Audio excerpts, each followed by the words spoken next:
নাও হতে পারে এবং গণভোট পিছায় ওই ডেটে নির্বাচন পিছাবে না, মানে উনি এবার বলছেন যে ফেব্রুয়ারিতে নির্বাচন যদি পিছিয়ে যায়, মানে উনি কেন ফেব্রুয়ারিতে গণভোট এবং নির্বাচন রাখবেন না, মানে জাতীয় নির্বাচন রাখবেন না, তার যুক্তি দিতে হলে নির্বাচন পিছিয়ে যদি যায়, পিছিয়ে যেতে পারে, তাহলে তো গণভোট হলো না। এবং ওনার বিবেচনায় গণভোট নাকি জাতীয় নির্বাচনের চেয়ে বেশি গুরুত্বপূর্ণ, এটা জরুরি। তার মানে কথা শুনে মনে হচ্ছে যদি দুটোই বানচাল হওয়া আছে, অন্তত নভেম্বরে, যদি উনি নভেম্বরের লজিক দেওয়ার জন্য বলছেন, নভেম্বরে যদি হয়ে যায় তাহলে অন্তত গণভোটটা হয়ে গেল।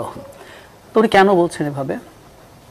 না, কেন মনে হলো ফেব্রুয়ারিতে যদি নির্বাচন না হয়? এই প্রশ্ন কেন আসছে? একই দিনে না হওয়ার যুক্তি হিসাবে বলছেন ফেব্রুয়ারিতে নির্বাচন না হতে পারে, তাহলে তো গণভোটও বানচাল হচ্ছে। মানে আমি ওনার কথার ভেতরের কথাগুলো বলছি।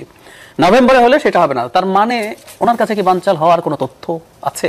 বা ওনার কাছে তো কল রেকর্ড না কণ্ঠ রেকর্ড থাকে, ওনার কোনো কণ্ঠ রেকর্ডে কি রকম আছে আমরা জানতে চাই। উপদেষ্টাদের কণ্ঠ রেকর্ড তার কাছে আছে, বা আর কারো কণ্ঠ রেকর্ড তিনি পেয়েছেন, নাকি তার কোনো পরিকল্পনার মধ্যে তিনি আছেন, তার সেই পরিকল্পনার কারণে তিনি অনেকটা ধারণা করতে পারেন বা অনুমান করতে পারেন নির্বাচন পিছিয়ে যেতে পারে। সেই কারণে আমি যদি সবগুলোকে একত্র করি, শঙ্কার জায়গা আছে। এবং এই যে কমিশন যে রিপোর্ট দিল, মানে আমার একটু হালকা ঢঙে একটু বলি, মানে এটা সালাউদ্দিন কমিশন থেকে এখন এটা রাসিন কমিশন হয়ে গেছে কিনা আমার কাছে আবার সেটা একটু মনে হয়। আচ্ছা, আমরা ওই জায়গাটা যাব না, আমি একটু সামান্য একটু যোগ করে রাখি, এই যে শেষ পর্যন্ত যেভাবে ইমপ্লিমেন্টেশনের সাজেশন দেওয়া হলো, এটাও কিন্তু একটা সংঘাতের পরিস্থিতি তৈরি করছে। আমি এইটুকু বলি, ওইটা আমরা যাবো পরে। কিন্তু এই যে সংঘাতের পরিস্থিতি, সব কিছু যদি আপনি একত্র করেন, একটা ঘোলাটে পরিস্থিতি যখন তৈরি হয়, আমরা যারা শেখ হাসিনার বিরুদ্ধে ফাইট করেছি তাদের মধ্যে যখন এরকম মারাত্মক রকম দ্বন্দ্ব, প্রতারণার অভিযোগ করা হচ্ছে সরকারের বিরুদ্ধে, বা সরকার বা রেফ্রি খেলছেন বলে অভিযোগ করা হচ্ছে, তো এই সংঘাত যদি তৈরি হয়, তখন কিন্তু এই ভেতর এবং বাইরের শত্রুরা যারা আছে তারা নিশ্চয়ই তারা ষড়যন্ত্র করছে, সেই ষড়যন্ত্র নিশ্চিতভাবে একটা সিরিয়াস উর্বর ভূমি পাবে। জাহিদ ভাই, আমি আরেকটু ক্লিয়ার হওয়ার জন্য আপনার কাছে প্রশ্নটা আরেকবার করি। সেটা শুধু শঙ্কা করেন নাই, তিনি তথ্যও দিয়েছেন। তথ্যটা কি জন্য আমি বলছি, যে ধরেন আপনি একটু আগে জামাতের নায়েবে আমির ডক্টর সৈয়দ আব্দুল্লাহ মোহাম্মদ তাহেরের কথা বলছিলেন। তাহেরের বক্তব্য কেন প্রধান উপদেষ্টার থেকে আপনার কাছে গুরুত্বপূর্ণ লাগছে? কারণ প্রধান উপদেষ্টা বলছে পরিকল্পিতভাবে বড় পরিসরে নির্বাচন বানচালের চেষ্টা হবে, এটা কেন বড় আপনার আশঙ্কার জায়গা লাগছে না? উনি আগেও, আমি ইনফ্যাক্ট ওনার এই তথ্যটা আমার কাছে নতুন না।